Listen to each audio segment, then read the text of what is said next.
제 검색식을 많이 궁금해 하실 것 같아서 그 중에 한 가지를 먼저 소개를 해보려고 합니다. 거래대금이라는 검색식인데 스캘핑이나 데이 트레이딩 할 때도 좀 많이 쓰고 그날의 주도주가 무엇인지 판단할 때도 좀 자주 쓰는 그런 검색식이 되겠습니다. 여기 보시면 이제 검색을 하잖아요. 그러면은 종목이 그렇게 많이 뜨지 않습니다. 아침 장 시작하고 딱 5분 이내에도 거의 이렇게 비슷하게 종목들이 다 뜹니다. 여기 거래대금 순위 30위 안에 드는 종목이고 이제 시장에서 제일 관심받고 있는 종목이라는 뜻이 거래대금 순위에서 볼 수 있어요. 다른 거래대금 뭐 10억 이상, 100억 이상, 1000억 이상 이렇게 지정을 해버리면은 언제 거래대금이 1000억 될지 모릅니다. 9시 50분이 될지 10시 50분이 될지. 그래서 제일 먼저 캐치를 할 때는 이렇게 거래대금 순위를 좀 중요시하게 보는 편이에요. 그래서 검색을 이렇게 해봤는데 현대 BNG 스틸 같은 경우를 한번 보시죠. 차트를 한번 여러분들이 살펴보세요. 이게 오늘 당일 차트입니다. 이게 아침 이제 9시부터 시작한 당일 차트예요. 여러분들이 한번 이 종목들을 특성을 한번 살펴보세요. 그 다음에 SFA 반도체 이렇게 되어 있고 YG 플러스 이거 완전 지옥이죠. 고가가 굉장히 높게 떴고 시가 자체가 이제 갭상승이 10% 이상으로 떠서 시작했기 때문에. 그리고 IA 금호 HT 그 다음 알로이스 보시면은 공통적으로 느끼시는 게 있을 거예요. 시세가 변동이 굉장히 심하죠. 변동성이 굉장히 크다는 겁니다. 결론적으로 말씀드리면은 이런 종목들 중에서는 크게 하락을 하거나 상승을 하거나 분명히 먹을 구간이 생긴다는 겁니다. 뭐 YG 플러스 같은 경우는 어떻게든 이제 손절을 통해서 잘라내야 하는 부분이겠지만 뭐 다른 종목들을 보시면은 크게 하락을 해도 이렇게 먹을 구간이 생기고 반등이 크게 나온다는 거죠. 그리고 이런 종목 같은 경우는 지수를 같이 보셔야 되는데 지수를 보시면 여기 급격하게 하락한 부분이 보이시죠? 9시 한 28분 9시 30분쯤 이때는 이제 지수가 굉장히 급락을 하는 상황이라서 다른 종목들도 그 급락을 피해갈 수가 없어요. 하지만 SFA 반도체는 9시 30분쯤 한 이 구간이죠. 이 구간대에도 밀리지 않아요. 주가가 잘 이 저점을 계속 지키려고 하고 밀리지 않습니다. 위에 저항선을 보시면은 저항선을 뚫지 못하면서 밀리진 않아요. 그렇다면 이 저항선을 뚫게 되면은 얘는 무조건 크게 상승하겠구나 이런 거를 느낄 수가 있어요. 보시면 거래량이 급증하면서 주가도 급등했죠. 그리고 뚫고 바로 엄청난 상승이 나왔습니다.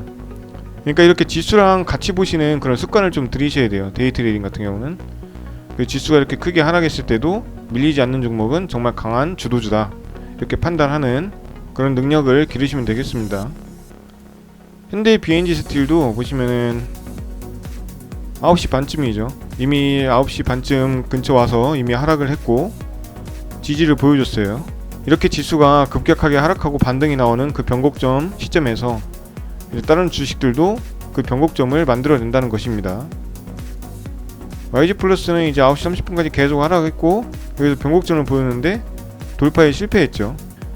여기를 이제 지지선으로 잡을 수가 있어요. 한 8,000원 제일 유연하게 잡는다 해도 여기 최저 저점인 7,969원 7,970원 정도 되겠죠. 넉넉하게 잡아서 7,950원 정도.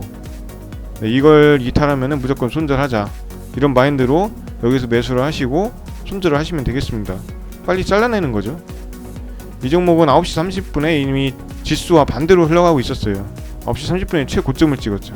그러니까 지수와 반대로 가는 종목은 지수가 상승할 때도 반대로 가고 지수와 똑같이 흘러가는 종목들은 지수가 반등할 때 똑같이 상승한다.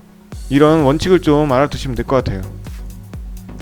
그리고 금호 HT도 이미 지수가 최저점 찍기 전에 이미 하락을 다 완성을 시켰죠. 그리고 반등이 나오고 지수가 최대 하락하는 그 지점에는 이미 저점이 상승하면서 많이 올라왔어요. 알로이스 같은 경우도 지수가 최저점일 때 얘도 최저점이었죠. 그리고 지수가 변곡점을 보이자마자 바로 양봉이 나오면서 이렇게 급등을 한 모습입니다. 그래서 여러분들이 항상 데이 트레이딩이나 이런 걸 하실 때는 지수를 이기려고 하시면 안 됩니다. 스윙이나 가치 투자 전부 다 마찬가지입니다. 지수를 이기는 종목들도 있지만 웬만하면 지수를 다 따라간다. 이렇게 생각을 하시면 될 것 같고, 그래서 이제 검색식을 한번 알려드릴게요. 이 위에 거는 의미가 없습니다. 이건 지우셔도 되고, 시가총액이 저는 이제 변동성이 좀 큰 걸 좋아해서, 대형주들은 변동성이 잘 없잖아요. 최근장 같은 경우는 이상하게도 변동성이 좀 크게 되는데, 대형주들이 대형주 시장이니까 뭐 어쩔 수 없는 거죠. 지금은 뭐 5조 이상, 뭐 10조까지 하셔도 됩니다. 하지만 저는 500억 이상, 5조 이하 이렇게 설정을 해놨습니다.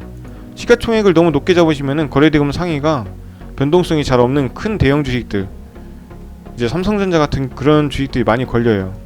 그래서 이제 5조로 제한을 건 겁니다. 이거는 이제 범위 지정에서 똑같이 시가총액 들어가시면은 여기서 500억 이상, 5조 이하 이렇게 추가하시면 되는 거고, 그 다음 이제 이평선이죠. 전 항상 이평선이 21선 위에 있어야 좀 살아있는 종목이라고 그렇게 생각을 하고, 마냥 물리더라도 기회가 있기 때문에 이런 걸 설정을 해놓는 겁니다. 그 기술적 분석 들어가셔서 주가 이동평균, 그리고 비교죠. 비교, 주가 이동평균 비교, 21선 종가 22평 위에 종가 1, 2평 있어야 된다. 이렇게 바꿔주시고 추가하시면은 이렇게 됩니다. 영봉전 기준이에요. 영봉전, 그걸 확인하셔야 되고, 그 다음에 거래대금 상위는 순위 분석이 있어요. 맨 마지막에. 그럼 시세 순위, 그리고 밑에 보시면은 거래대금 순위 있습니다. 상위 30개 이렇게 추가를 누르시면 이렇게 완성이 됩니다. 이렇게 해서 검색을 하면은 아까랑 계속 똑같이 나오죠. 오늘 종가 베팅 결과는 좀 안 좋습니다. 예상했던 대로 나스닥과 다우지수가 3% 넘게 하락을 해서 아침에 일어나자마자 한숨을 푹푹 쉬었는데, 역시나 종가 베팅 종목들은 개파락을 많이 했어요. 어제 시간에서는 3-4%씩 오른 종목이 한 3개 정도 있었는데, 이제 그때 팔 수도 있어요. 그래서 시간에서도 좀 팔아야 되는 그런 습관을 들여야겠구나, 이런 걸 좀 배운 하루가 될 것 같습니다. 그래서 이제 개파락이 나올 때는 종가 베팅 종목이 좋지 않다, 이런 걸 여러분들이 또 아셔야 돼요. 항상 돈 버는 게 아닙니다. 어떤 매매법이라도 항상 돈 버는 게 아니기 때문에, 이렇게 시장이 안 좋을 때는 종가 베팅도 비중을 줄이거나 그리고 매매를 좀 자제하는 그런 게 필요할 것 같아요. 그래서 이렇게 이제 만들어 드렸고, 시장이 안 좋을 때는 비중 조절을 좀 하셔서 투자금을 낮추신다거나 그렇게 하시면은 리스크 관리를 좀 하실 수 있다, 이렇게 말씀을 드리고 싶습니다.